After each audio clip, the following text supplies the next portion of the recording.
শুভ সকাল বন্ধুরা। তো কেমন আছো তোমরা সবাই? আশা করছি তোমরা সবাই খুব ভালো আছো আর তোমাদের সকলের ভালোবাসায় আমরাও ভালো আছি।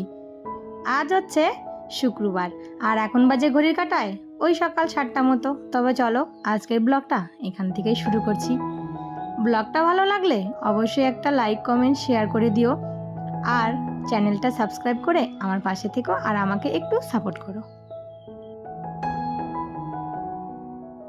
প্রত্যেক দিনের মতো ঘুম থেকে উঠেই কাজে লেগে পড়েছি, তার কারণ এখন যদি কাজে না লাগি তাহলে সব কিছুরই দেরি হয়ে যাবে। এইদিকে সমস্ত বাসি কাজ সেরে চান করে হাজব্যান্ডের টিফিন করতে হবে, তারপর রান্না বসাতে হবে। এই করতে করতে এতটুকু কিন্তু বসার সময় পাবো না। বাসি কাজগুলো সেরে তারপর চলে আসলাম চান করে সোজা ছাদে। তো আজকে জামা কাপড় কিন্তু আর নেই, তো একটাই জামা কাপড় ছিল, এই যে পরার নাইটিটা, বাস। আবার দুপুর হতে হতে কিন্তু অলরেডি জামা কাপড় জমে যাবে, ছেলে দুটো চান করবে আর হাজবেন্ড হয়তো একটা দুটো জামা খুলে রেখে চলে যাবে ডিউটিতে।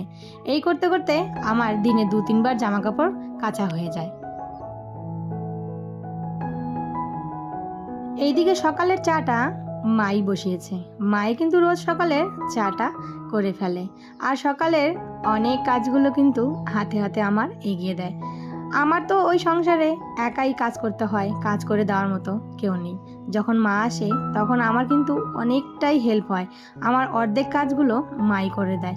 তো ওইদিকে রান্না বসিয়ে দিয়ে চলে আসলাম আমি সোজা এই যে বেডরুমে।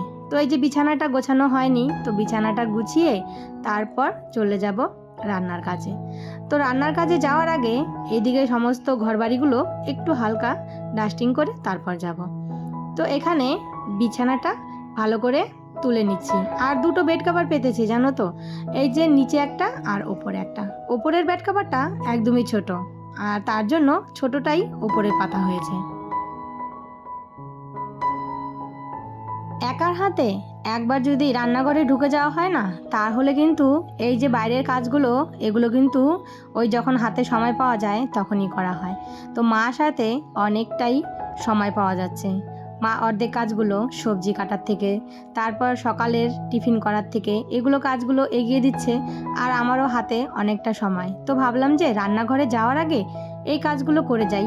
আর একদিন ছাড়া ছাড়াই কিন্তু এগুলো পরিষ্কার করতে হয়, না হলে এগুলো এই যে ধুলো পড়ে পড়ে একদম নোংরা হয়ে যায়।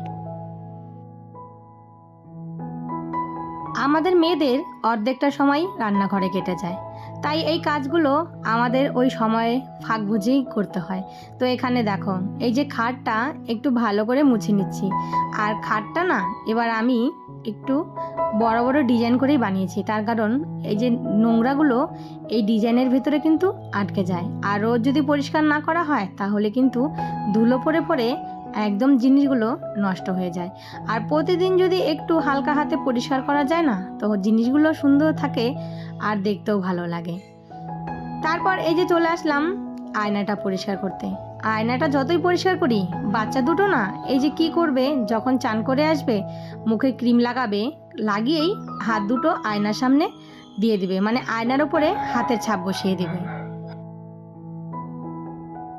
চলে আসলাম রান্নাঘরে। কয়েকদিন থেকে নিরামিষ খেতে খেতে মুখটা একদমই খারাপ হয়ে গেছে। আমরা একদিন নিরামিষ খেতে পারি না, যারা পুরো বছরটা ভরেই নিরামিষ খায় তারা কেমন করে থাকে তাই বলো। তো এইদিকে দেখো এই যে আলু ভাজি আর ওই সাইডে ডাল বসিয়েছি। আলু ভাজিটা বসিয়েছি, একটু জলডালা ভাত আছে সেটা দিয়ে খাবার জন্য। আমার আবার জলডালা ভাত দিয়ে আলু ভাজা খেতে ভীষণ ভালো লাগে। তারপর একটু সয়াবিনের তরকারি করব। আজকে মার হাতে সয়াবিনের তরকারি। আমি সমস্ত কিছু রেডি করে দিচ্ছি, মা এই তরকারিটা করবে। আর এইদিকে আমার ডালও হয়ে গেছে, লাউ দিয়ে মুগের ডাল করেছি। আর এই যে মুগ ডাল খেতে খেতে এখন কিন্তু আর ভালো লাগছে না। তো এইদিকে দেখো সয়াবিনের তরকারিটাও একদম রেডি হয়েছে। আর তরকারিটা আজকে খেতে যা দারুণ হয়েছে না, এরকম তরকারি হলে আমার মনে হয় 1 মাস ভরেই আমি নিরামিষ খেতে পারবো। আর সয়াবিন আমার খুব প্রিয়। মাঝখানে অনেকটা সময় কেটে গেছে। দুপুরে খাওয়া দাওয়া করে একটু শুয়েছিলাম, ঘুম তো হয় না, শুধু এপাশ ওপাশ। তারপর উঠে ঘরটরগুলো ঝাড় দিয়ে হাতে মুখে একটু জল দিয়ে চলে আসলাম আয়নার সামনে। তো এখানে মুখে একটু ক্রিম মেখে নিচ্ছি আর চুলটা আঁচড়িয়ে নিচ্ছি। যাব একটু দোকানে, ছেলের জন্য একটা খাতা আনতে হবে। তো চলো এদিকে দোকানে গিয়ে মা আর আমি, মা বলছে মোবাইলের একটা কভার নেবে, তো দেখি পাওয়া যায় কি না, না হলে আবার বাজারে যেতে হবে, সেখান থেকেই আনতে হবে। আর ওইদিকে দেখো বিছানায় ছেলে শুয়ে শুয়ে কি বলছে সেটাই কথা বলছি, আর এইদিকে আমি আমার কাজ করছি। তারপর এই যে বাড়ির গাছ থেকে নারকেল পাড়া হয়েছে, নারকেলগুলো বিক্রি করে দিয়েছে, তো সেখান থেকে আমার ছেলে একটা ডাব নিয়ে এসেছে। এটা নারকেল এখনো হয়নি, তো জলটা খেয়েছে আর মালাইটা রয়েছে, তো এই মালাইটাই এখন চামচ দিয়ে তুলে খাচ্ছে। আর মালাইটা যা মিষ্টি না, খেতে কিন্তু দারুণ লাগছে। এর মাঝে কিন্তু আরও কিছুটা সময় কেটে গেছে, চলে এসেছি সোজা রাতে। তো এখন এই যে মা খাবে রুটি, মার জন্য একটু সুজি বানাচ্ছি। মা দুবেলা রুটি খায়, তো চিনি ছাড়াই মানে সুজিটা। মার সুগার আছে, তো তার জন্য শুধু দুধ দিব আর হচ্ছে তোমার এই যে একটু লবণ আর একটু সুগার ফ্রি দিয়ে মা খেয়ে নেবে। তো এদিকে না সুজিটা মানে কড়াইটা একটু বেশি গরম হয়ে গেছে, তো সুজিটা একটু বেশি ভাজা হয়ে গেছিলো। যাই হোক, একদিকে রান্না বসিয়ে আরেকদিকে সংসারের কাজগুলো ওই একা হাতে কিন্তু আমাকে প্রতিনিয়ত করতে হয়। এখন মার সাথে আমার একটু হেল্প হয়েছে। তারপর এই যে ডালটা শেষ হয়ে গেছে, তো নিয়ে আসলো হাজবেন্ড ডাল।